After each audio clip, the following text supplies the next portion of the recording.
Ya bandaku, ya donyaku, ya bondo bandaku dhewe. Ya donya, donyaku dhewe.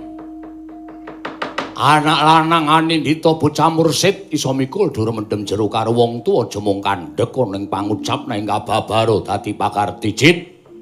Ndrajit wonten timbalaning adhawuh Kanjeng Rama. Persasat kaya lumaku ing panci peteng kepapak obor sastra biar padhang trawangan penggali ramamu. Sak budhale pamanmu ing panglebur gongso mangkat minangka senopati negara Ngalengka ngrabaseng para wanara. Gumana musik jroning penggaling pun Rama. Ngalengka ngukup kemenangan. Maragake sowanmu mesti nggawa kabar. Nggawa kabar ingkang gawe gumbira penggaling wong atuamu. Maragake matur Jit. Nggih. Sewu-sewu kalepatanipun ingkang putra Tadah Wadana Kanjeng Rama. Menawi wonten lepat atur kula diagung pangaksami kepareng kula hamba baraken lelampaning madyaning paperangan ageng. Wadyabala saking negari Ngalengka tuwin wadyabalanipun Prabu Rama Wijaya. Ya, piye Gage? Maragake wiwitana nggonmu bakal crita kersaning pun Rama. Ingkang sekawit Kanjeng Paman Panglebur Gongso, Paman Kumbakarna ngrabaseng para wanara temah wadyabala wanara mblasah kadidene babatan pacing. Samyajrih kaliyan kridanipun Paman Kumbakarna ing Panglebur Gongso. Mestine pancen kudu kaya mengkono jer pamanmu kuwi Rawa, Birawa. Pamanmu kuwi wujud buta gedhe. Yen nganti wujud buta gedhene go ngaluhur sak perbata siwi parandene kalah karo Munyuk. Ora ana gunane swita karo ramamu Ngalengka. Ih. Namung kula nuwun sewu. Paribasan dipun krubut mangewu-ewu mayuta-yuta wanara menawi kakirikaken. Satemah para wanara menika sami pejah dipun nidak dipun iles dening Kanjeng Paman Panglebur Gongso. Alah dalah. Jujuken pepuntoning critamu. Aku pengen weruh pamanmu Kumbakarna nyangking ndase Rama Wijaya. Sewu sakalepatanipun ingkang putra Wadawadana Rama. Namung sareng ingkang majeng Raden Lesmana, senopati saking Swelagiri. Dipun dombani inggih menika Paman Wibisana satemah mangertos dhateng keringgianipun Paman Kumbakarna.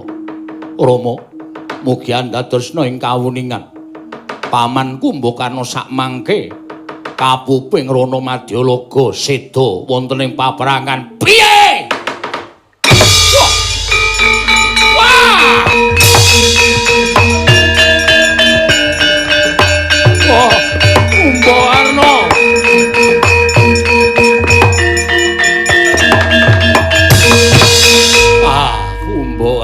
Kumbakarna. Kowe mati ana ing paperangan adikku adikku wong gagah. Adikku wong sentosa. Ora sembodo nggonmu ngucap nang ngersaning wong kadangmu tuwa. Aku nalika kowe saguh madeg senopati. Ora sembodo nggonmu ngucap kawan kadangmu nalika kowe saguh karabaseng balaning Rama Wijaya. Ning kepuntone kowe tekaning mati. Mbok Karna. Kowe buta gerangan goblok Kumbakarna bareng.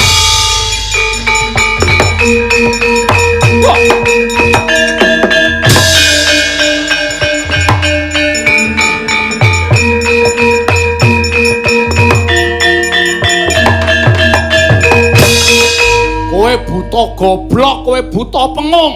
Wis pantes kowe mudhar ning pabaratan. Ing atase kowe gedhe sak gunung anakan mungsuh Munyuk. Kowe kalah Kumbakarna. Nyuwun mapunten Kanjeng Rama. Sampun utuh dhateng Kanjeng Paman. Nyatanipun Kanjeng Paman menika ngiklasaken pejah gesangipun. Kinari anambak dhateng paduka Kanjeng Rama anggenipun angekahi Dewi Sinta. Jit wonten dawuh. Pamanmu nalika semana matur kelawan aku yen to maju ning peparangan ora mbelani kelawan aku. Pamanmu nalika semana matur karo bapakmu yen to nggone maju ning paperangan ora mbelani karo Dasamuka, ora mbelani karo bapakmu. Nanging sing dienggo pawadan nggone labuh kelawan bumi wutah gedhe.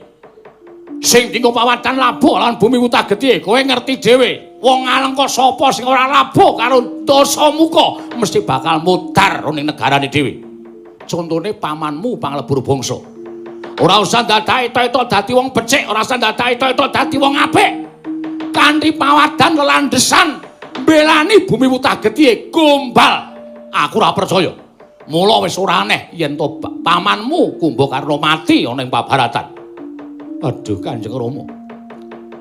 Ngantos mekaten anggen paduka angesotaken dhateng Kanjeng Paman Panglebur Gangsa dernyatanipun Paman Panglebur Gangsa sakmangke sampun ngiklasaken pejah gesangipun sedanipun wonten ing pabaratan ngrabasing Wadyabala saking Swelagiri. Nadyan kados menapa pawadanipun nanging sampun kersa majeng wonten ing paprangan menika tumrap kula minangka dados satriyaning Praja Ngalengka ingkang wajibipun pundi-pundi asmanipun sarta dipun eling-eling asmanipun Paman Kumbakarna sing dwarem eling-eling nganti mudhar do eling-eling.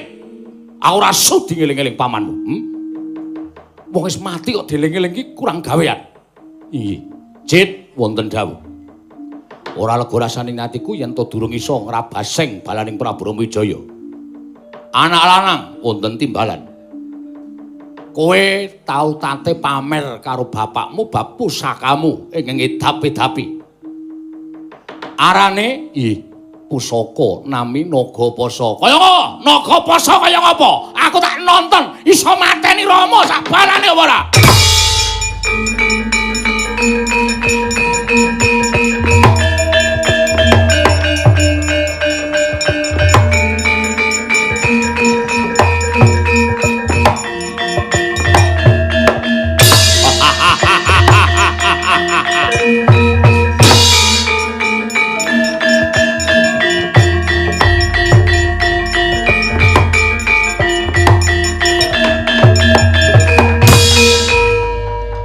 Kanjeng Rama Kyai Nagapasa wadalah murup sak obor bedore mblerengi mripat nanging kowe ngerti pirang-pirang senopati negara Ngalengka kabeh padha kapuping Rana Madyalaga wiwit saka bibimu Sarpanaka nadyan wujuding wanita nanging dheweke sekti mandraguna sekti kalintang jayaning perang ewadene mati mungsuh balaning Rama Wijaya. Pamanmu Prasta kuwi piyai sepuh. Kuwi eyangmu. Kuwi uga sawijining satriyaning Praja Ngalengka Diraja. Ngrungkepi negarane wiwit ramamu durung lair. Pamanmu Prasta wis lenggah ning negara Ngalengka parantene. Mungsuh balane Rama Wijaya pamanmu gugur utawa eyangmu gugur ning Madyalaga. Saking kadang-kadangmu anak-anakku kabeh ludes keles tanpa sisa. Mati ana ing pabarangan. Kumbakarna sing persasat gedene kliwat ukur sak perbata siwi tak jagake supaya iso mateni balane Rama Wijaya sak Rama Wijayane. Ewadene kowe weruh dhewe Kumbakarna pamanmu mati ana ing paperangan. Jit wonten timbalan. Sing tak jagake ming kowe cah bagus. Jejegna kalalindraning pun Rama. Jejegna kalalindraning pun Rama, jejegna negara Ngalengka Diraja. Aja nganti negarane wong atuamu iki dienggo jak-jakan munyuk-munyuk menungsa ora tatanan. Kowe tak dapuk dadi senopati. Nagapasa iki pusakamu sing tok ndel-ndelke gunakno. Nggo nenigas ndase Rama Wijaya, Raden Lesmana lan kabeh kethek-kethek sing bakal ngraboso negara Ngalengka. Ngestakaken dawuh. Lajeng pangkatipun ingkang putra benjang menapa? Ose, aja kesusu. Wekasing pun Rama ora usah nggunakake cara-cara kasatriyan. Wong perang kuwi butuhe menang. Nadan kanthi nggunakake cara sing licik yen perlu gunakno. Waton Rama mudhar sirahe gawanen nang ngarep aku tak nggon tak idak-idake. Ngestakaken dawuh. Pareng bidhalaken sanggening para wadyabala. budal mau tak sanguni puja sesanti lananga juritmu Indrajit. Kapiyarsa swaranipun lir ombake samudra. Kok wonten dawuh.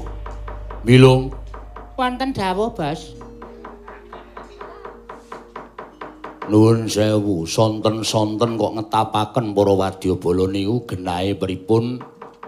Terus ajeng kepripun kula tak nyuwun priksa. Dereng dangu sedanipun ingkang pamaning panglebur gangsa. Inggih menika Gusti kula Raden Kumbakarna. Kok Gusti kula Raden Indrajit sampun kepareng ngetapaken para wadyabala. Kula ajeng nyuwun dawuh, kok wonten timbalan. Bareng aku ngatur ngersaning Kanjeng Rama Prabu Rahwana. Kaya ngapa dukaning Kanjeng Prabu Dasamuka midhanget pawarta yen to paman Kumbakarna seda ana ing pabaratan. Malah semune Kanjeng Rama ora sungkawa penggalihe lan nganggep yen to paman Kumbakarna paman panglebur gangsa kuwi sawijining satriya ingkang bento ingkang ora isa ngalahake para wadyabala wanara. Monggo kasilungan kasekten ingkang linuwih turta pengawak go ngaluhur kena ngapa mungsuh munyuk kok tekaning pati nganti Kanjeng Rama nguman-uman kelawan Kanjeng Paman Kumbakarna Gog. Lah niku perkara perang niku mboten perkara gedhe karo cilik. Ya lho. Heeh. Kadang kala cilik niku malah ampuhe ra jamak-jamak. Kaya to munyuk-munyuk nika.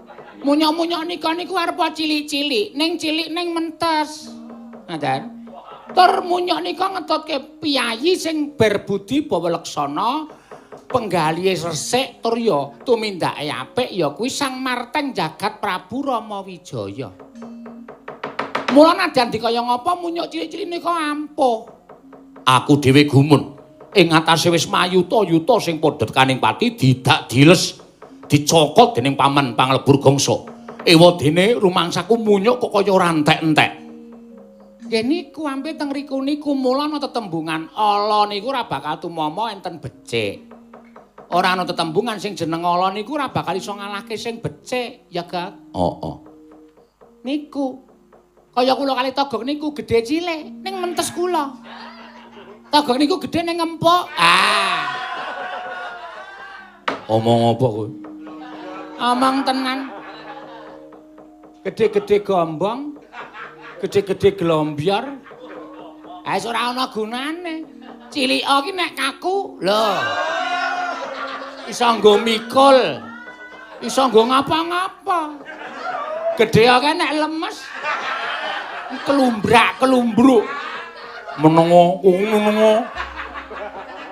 Tak mut ndasmu. Karo kakang kok senengane kaya ngono. Lho, aku omong apa anane kok. Ndara Indrajit ki gumun ning atase Ndara Kumbakarna ki gedhe ning kok kalah. Ngaten. Niku kok perkara mboten perkara gedhe karo cilik. Ning perkara niku pakarti becik kalih pakarti sing ala. Nggih. Tur dasare kedadian perang gedhe ngenten iki. Nah ingkang Rama niku biyen-biyen ngunduraken Dewi Sinta niku mboten ajeng kedadian perang kaya ngeten niki. Ngoten.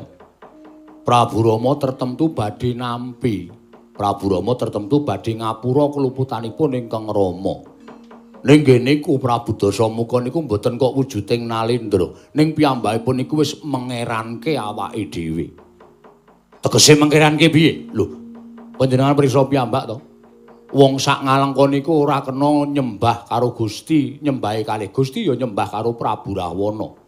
Sapa sing nindakake kapercayan liyane percaya karo Prabu Rahwana, tugel sirahe, pateni. Mula arang-arang wong kuat urip teng negara ngalengka niku arang-arang. Ngoten. Prabu Dasamuka niku mboten kok rumangsane awake dhewe dadi Nalendra niku mboten, ning awake dhewe rumangsane ngungkuli karo para dewa. Lah niku teng riku niku. Arep dikupengi wong-wong digdaya, arep dikupengi wong-wong ampuh-ampuh, ning nuwun sewu. Nek sing jeneng wong tumindak sing ora apik, wong angkara budi candala, niku mesti bakale kalah karo wong apik. Luwih-luwih perkarane ming bab sing sepele. Matur nuwun sewu, nek digagas perkara saru.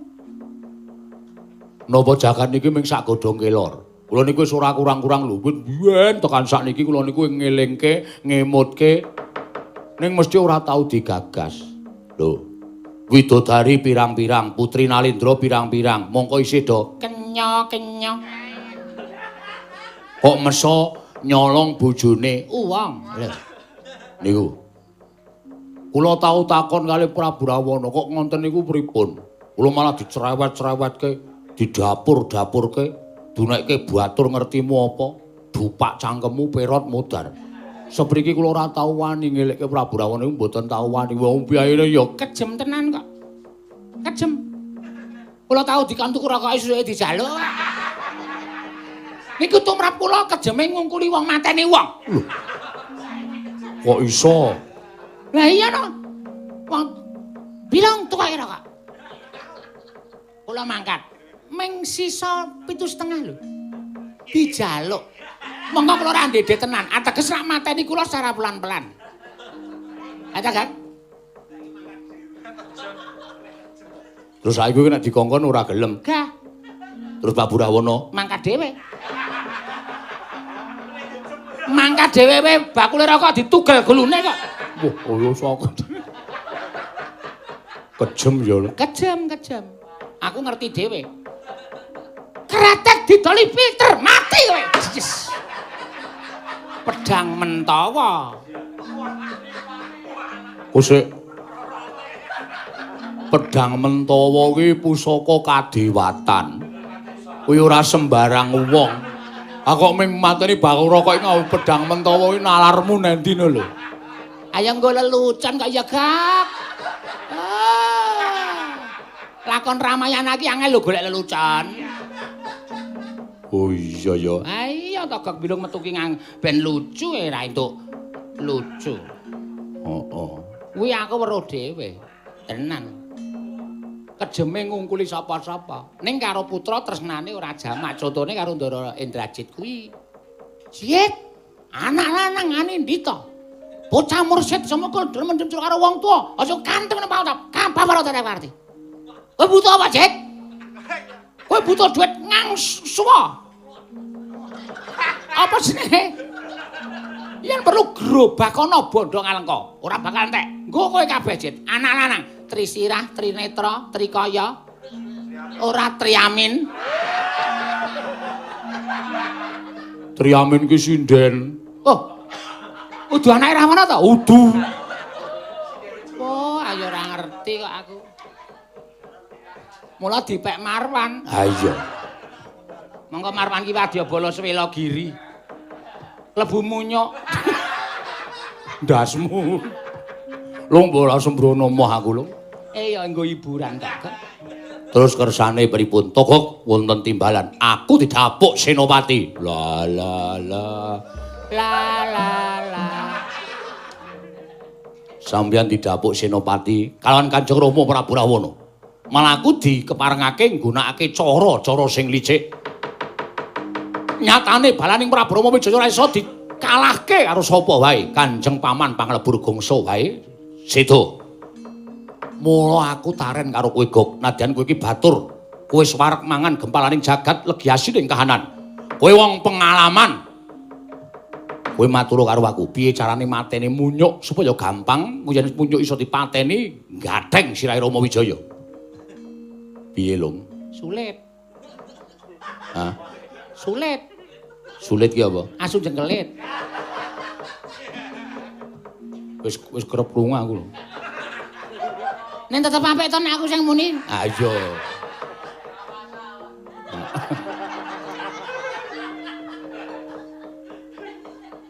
Niku nuwun sewu nggih nek kanthi cara kaya ngoten niku angel tenan.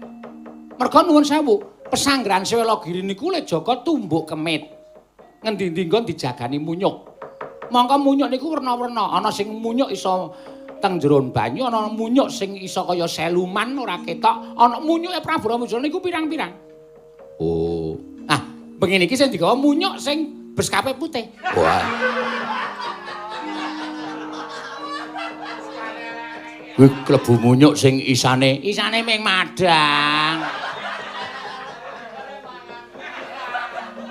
Anggere mungi lau enak terus tanduk. Ah iya. Ana munyuk sing gawa bojo barang. Diweling. Mengko kowe le mangan nek wis tabuhane muni.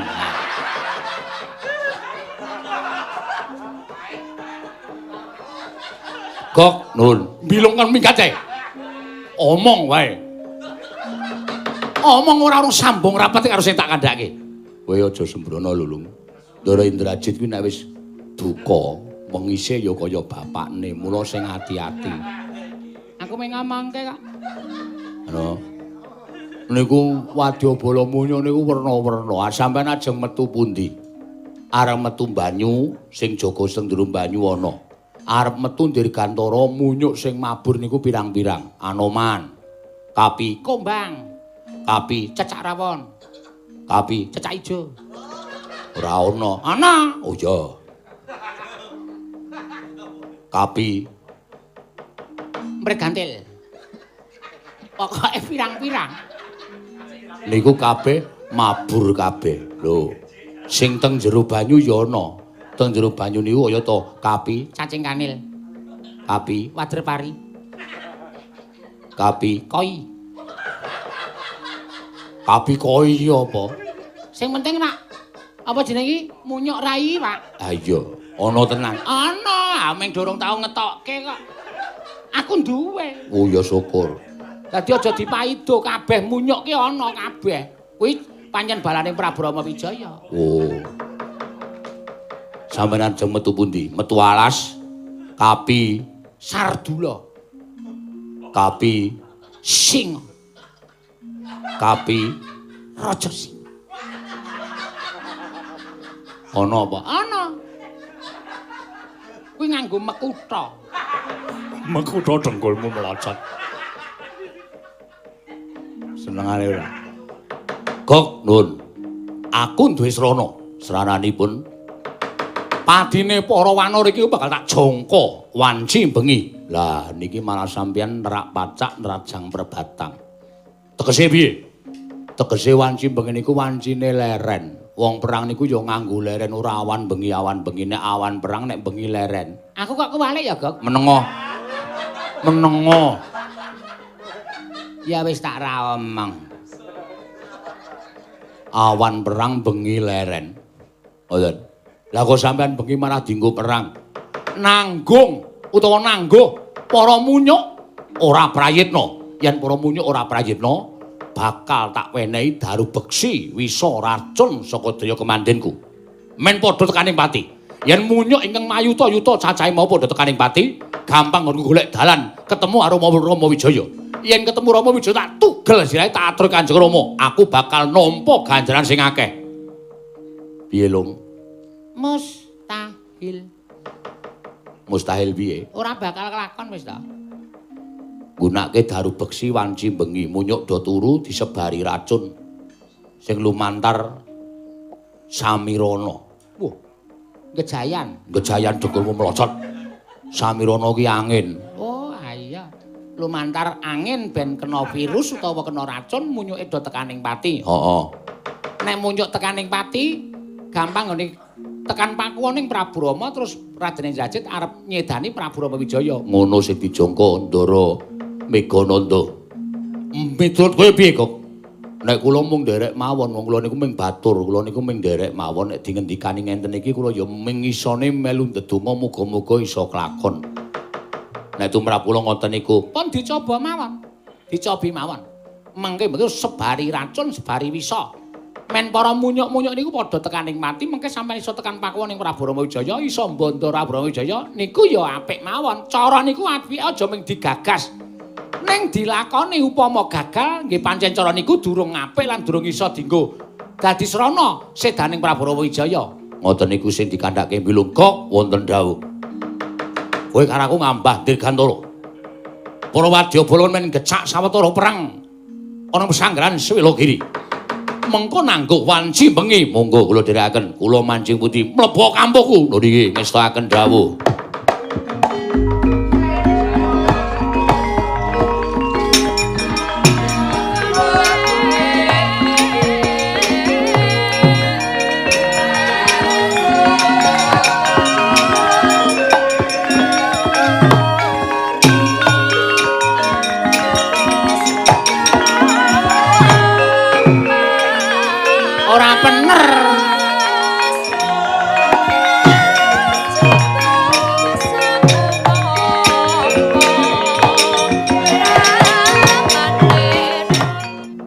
Anggota wonten timbalan ingkang dawuh. Swida i wonten timbalan ingkang dawuh. Anggeni i wonten timbalan ingkang dawuh. Anoman wonten timbalan. Aja mbok kendhoni nggonmu dandan, nang malah kepara kencana. Nadan wis katon gugur jejonggoling negara Ngalengka, ya kuwi satru ing panglebur gangsa Raden Kumbakarna. Ewadene ngibarate kaya dene saya dhuwur wite nanging bakal saya gedhe angine, mula sing waspada lan ngati-ati. Nggone padha jejaga tumbuk kemit ana ing persanggrahan Sewelogiri. Aja nganti ana ingkang maraja saka sela selane garu. Nun ngestaken dawuh. Menawi dados dawuhipun paduka Kanjeng Paman namung sedika ndederek. Nggih, inadane ngabdipun swida sedika ndederek. Inadane ngabdipun anggeni sedika ndederek. Anoman wonten timbalan. Iritan para wadya Bala Wanara ngrondani kahanan peperangan. Irana kumlibeting menungso ingkang nyubriyani ora sandadak taren-taren patenana cetha wi panjalmaning mungsuh. Nyuwun pangestu Paman Sugriwa.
Katon caturam bareng katon cetha meringis untune putih wah parat munyai.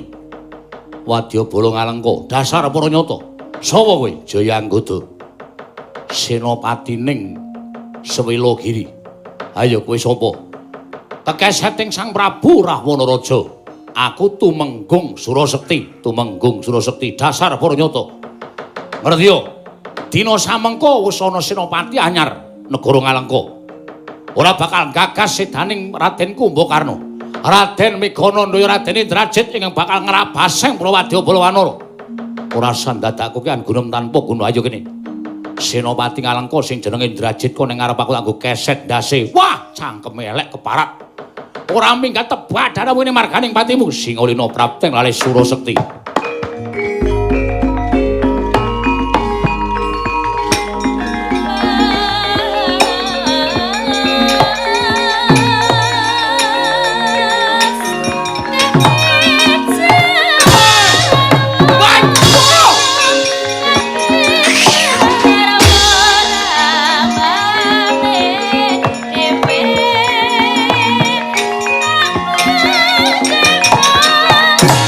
Oh!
Suramrata Jayamrata imbang yen padha-padha. Senopati srayaning negara Ngalengka saka negara seberang. Prabu Gendon Somalengka. Sapa Gendon Somalengka? Sapa Jayanggada? Sarapati wani mrajang barisaning Prabu Ramawijaya. Aja sumbar, aja sumbar. Ana bebasan Giri Lusi jalma tan kena kira. Iso ngalahke Wanara Sarat isun njara langit mati dening aku ngara jajaran. Rasa nganggo gamelan nangnung-nangnung. Mudar.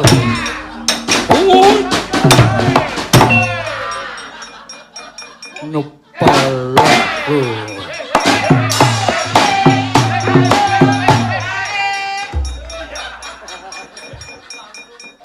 Kae ratu kok kaya wong edan. Perang disoraki kok senenge ra jamak-jamak. Ayo. Kok mati dening aku. Mudus.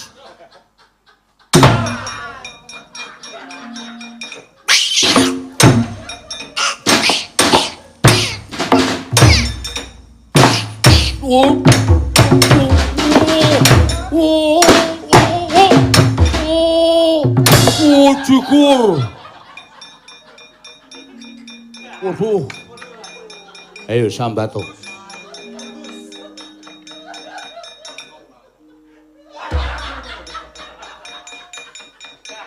Waduh aku rebutan legane atiku.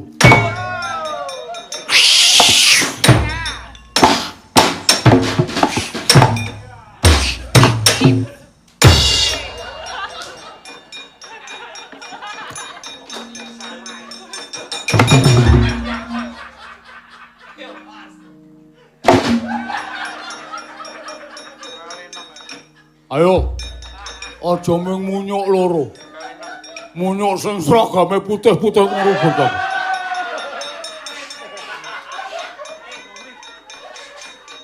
Aja munyuk mung sing seragame putih. Munyuk sing seragame wungu terong. Kon ngrubut aku gawake dom jeblok kabeh kowe.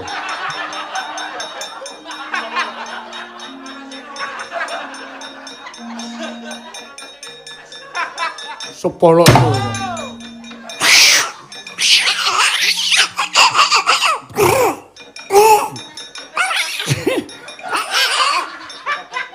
sok menane arep bekar iki sikatan. Dadi telone ora metu.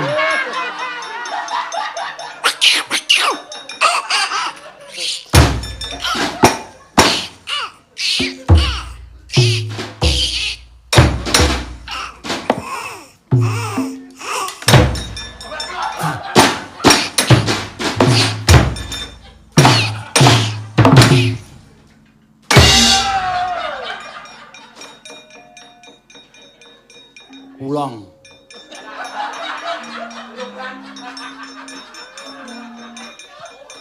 Digdaya kaya ngapa nek dikerubut munyuk pirang-pirang ya kalah. Pulang berobat. Bangane mati nganggur.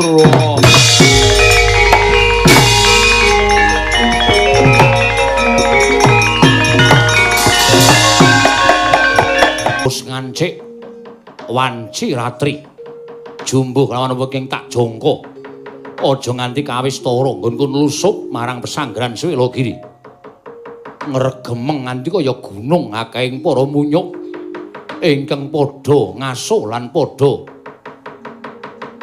mundur saka ing peperangan ya ora ngerti tekani Raden Indrajit putra Ngalengka atmajaning Sang Prabu Dasamuka kena perbawaku kena daru beksi wisa racun ingkang ndak tamakake ora padha tekaning pati. Aja dundang putra Ngalengka.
Punapata mirah ingsun prihatin waspagung micil tudatan wa karya sengkang rinemegan Gusti.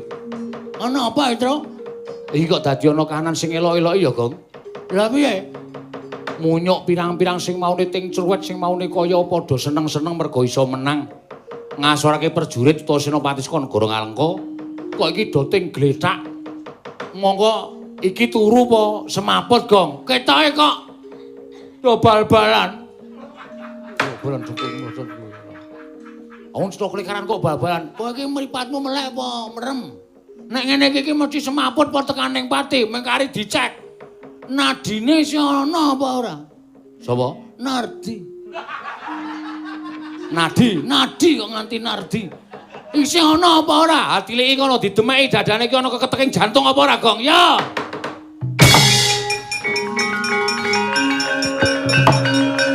Wah, Gong.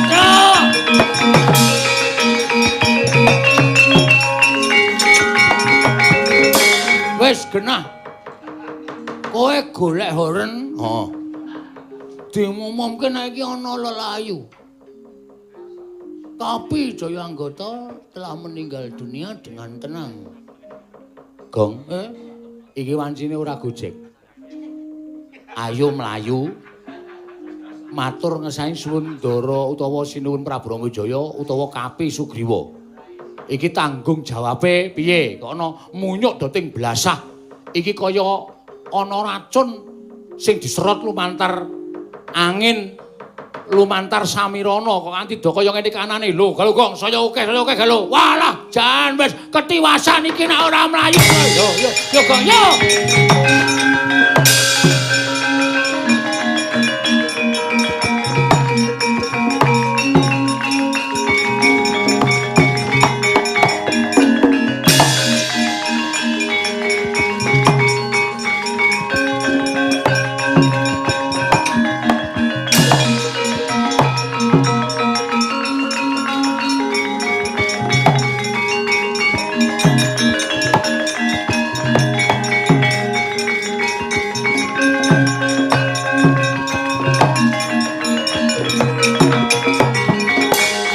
Wonten menapa Ki Lurah Petruk? Iki Sugriwa to? Iki. Lapor ana kanan sing edapi-dapi. Lho, wonten menapa? Ki menapa jenengan ndika Ki Lurah mlajar-mlajar? Lho, buluse metu to.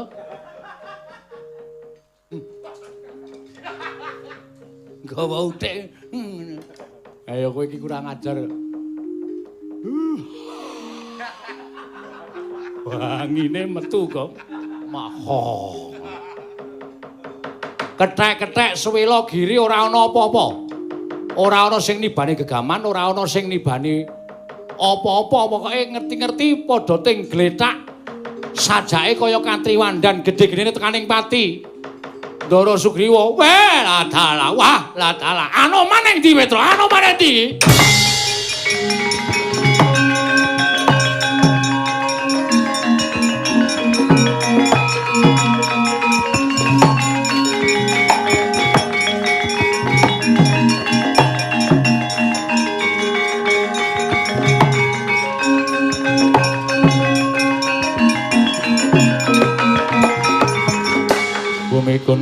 Panjang ganjing langit kelap-lapaton lir kincanging risang mawe gandrung Anoman wonten timbalan Petruk matur yen to Wadyabala Swila Giri akehing para muyuk kang padha tekaning pati mongko tanpa sabab lan jalarane nganti mblasah kaya babatan pacing kepareng paduka paman sawana nyang pakuwon matur marang Sinuwun Prabu Rama Wijaya babagan perkara iki kepiye mungguh apike teka ana mungsuh ingkang rajang wanci bengi yen perlu njaluk tanggung jawab karo gunane bisana lho niki ngestakaken dawuh paman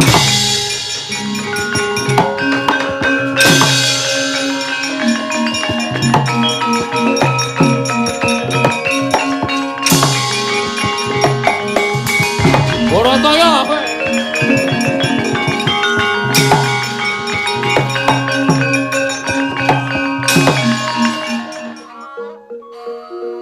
Hyang Agung muga ngayomana marang panjenenganing sun sakula wangsa Wanara Yayi Gunawan nggih wonten timbalan ngadhawuh Kanjeng Diwaji semban kula saguguring senopati saka negara Ngalengka ya ki Kadangira satra ing panglegur gangsa Raden Kumbakarna saka panggehaning sun kaya wis caket panjangkaning Prabu Rama Wijaya nggone kapanggiya kelawan memani ing penggalihku yaiku Rekyan Warasinta nuwun mapunten Kanjeng Diwaji semban kula estunipun tasih wonten jejonggol negari Ngalengka ingkang sakmangke dereng madeg senopati inggih menika setunggal anak kula pun Indrajit angka kalih inggih menika Kanjeng Koko Prabu Rawana piyambak mila kula nuwun sewu mboten ateges kula menika anyes dhateng kekiyatanipun Kanjeng Sinuwun Prabu Rama Wijaya babar pisan mboten namung menapa mboten langkung prayogi menawi langkung prayitna tuwin ngatos-atos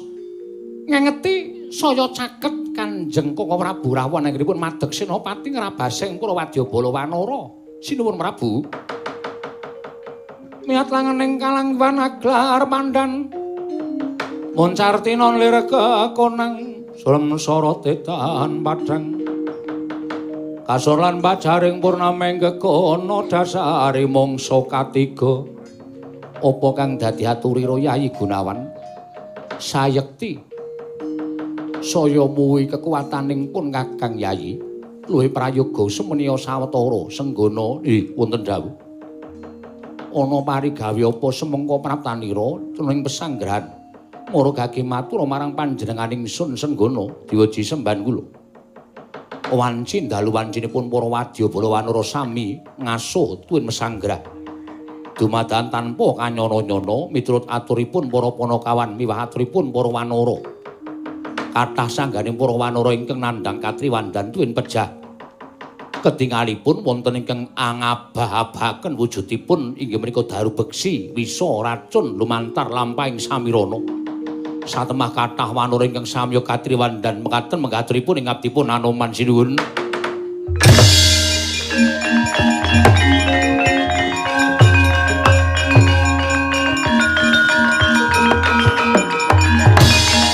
Yayi Gunawan miturut penemuning si Adi kepiye Koko Prabu sewu-sewu kalepatanipun ingkang rayi tadah wadana nitik kawontenan tuwin panggrahitanipun ingkang rayipun Gunawan samangke Ngalengka sampun ngetoni senopati inggih menika mboten pangling menika pangreka dayanipun anak kula pun Megananda inggih pun Indrajit ingkang ngabah-abahaken daya kasektenipun satemah kathah Wanara ingkang nandhang katriwandan tuwin nandhang pejah sabanjure kepiye langkung titis tuwin prayitna paduka Kanjeng Koko Prabu sumangganipun paring dawuh sinuwun semban kula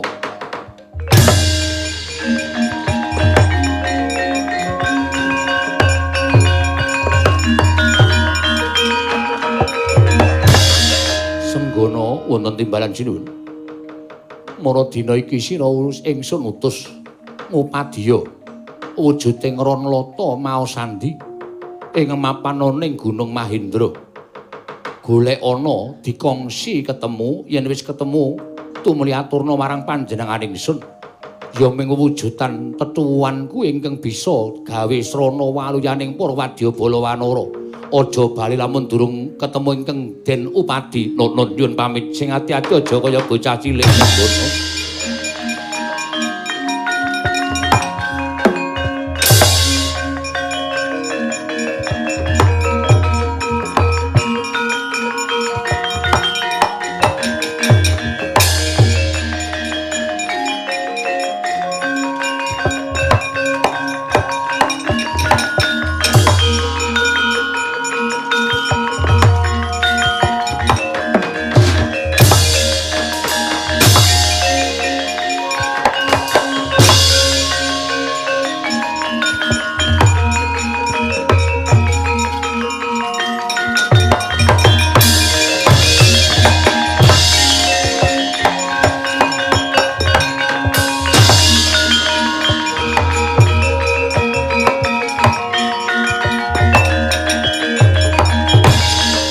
Negara ndedel gayung akasa sira risang Ramandaya pati bingung bingeleng kenganglangan Sang Anoman dupi nampi dawuhipun nenggih sesembanipun Sang Marteng Jagat Prabu Wijaya kinen ngupaya Ranlata mau sandi panggesanganipun para wadya Balawanara parandene sampun miling-miling anjejangkung angulari dununging ponang tetuwan parandene dadan saged manggihaken gempong Sang Senggana ya Sang Anoman sigra matek aji Tiwikrama den bedol Gunung Mahendra.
Malumpat sampun prateng witing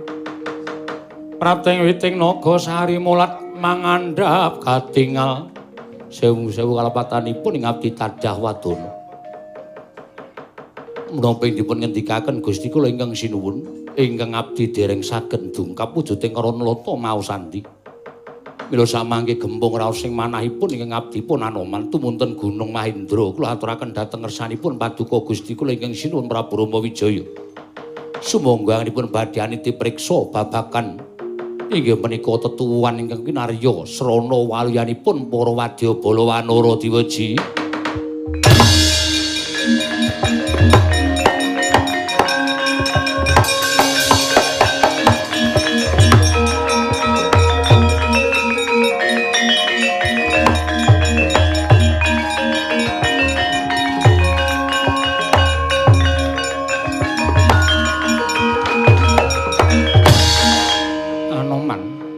Gunung Mahendra sun lebur sawetara ingkang sisa amung wujuding Ranlata mau sandi Senggana iki wujuding ketuwan ingkang bisa ngusadani cintrakaning para wadya Balawanara Raden Anoman tumunten Ranlata mau sandi menika kula aturi angasta dipun borehaken wonten angganipun wanara ingkang sami katriwandan mangke saged paluya nirmala temajati jati temamulya Raden Anoman nggih ngestaken dawuh Raden Gunawan.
bala Pandhawa ya gumulung mangung siring sata kura kambaung nggih. Raden Anoman, Raden Gunawan wonten dawuh. Kula aturi mas paosaken wonten ing antariksa. Wonten wewayangan ingkang ketingal mider-mider. Angulati dhateng pesanggrahanipun para Wadyabala Wanara. Nggih. Menika sesilnganipun anak kula pun Indrajit atmajanipun Kanjeng Koko Prabu Rahwana inggih Kanjeng Koko Prabu Dasamuka. Ingkang nyolong lampahing wanci ratri. Wela candhak dening Anoman mati kowe Indrajit.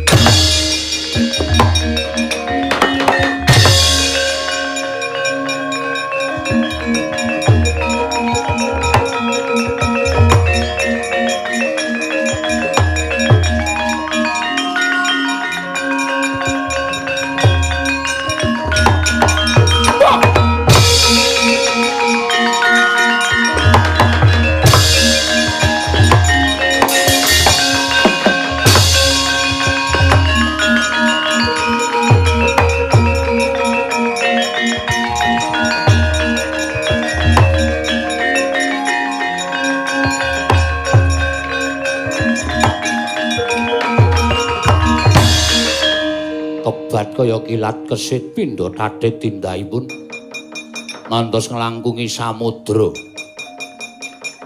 minglar saka Wadyabala Wanara lajare ginakaken cara wanci dalu gagar wigar tanantuk karya Wadyabala Wanara ing padha tekaning pati bisa waluya nirmala temah jati nganti aku kadenangan dening Paman Wibisana tumuli diwoyak dening Senopati Gembong Mangliawan Si Anoman. Lah ora pun matur lho. Napa-napa niku lek ditindakake kanthi cara culika mesti ora bakal iso kelakon ya Lung. Iki mau wis metu saka kampuh, wis mlaku barang kok isih turu to. Edan tenan kok cah siji iki. Niku. Mula nek cara kula nadyan sampeyan nggunakake srana pengabaran lelara racun sing mlaku lumantar samirana ning nyatane mriko iso gawe tamba sarana wujute Ronlata Maosandi sing tukul teng Gunung Mahendra. Nika wujude tamba sing pancen enten teng tanah Jawi lan niku lho apike enten riku niku. Lah nek cara kula nek pancen sampeyan niku netepi jiwaning satriya magut senopati ya sarana satriya ngetokke dada lanange. Aja wanci dalu ditangguh sesuk-esuk nek pancen wani tenan diadepi. Oh, nek cara kula ngoten. Aja mringkus kanthi cara licik satriya putra ratu Gong Binathara, putraning Prabu Dasamuka. Maju perang kok wanci bengi nek cara kula ngisini-sini. Sesuk-esuk ditanjake nek sampeyan ajeng ngetokke kekuatan sampeyan.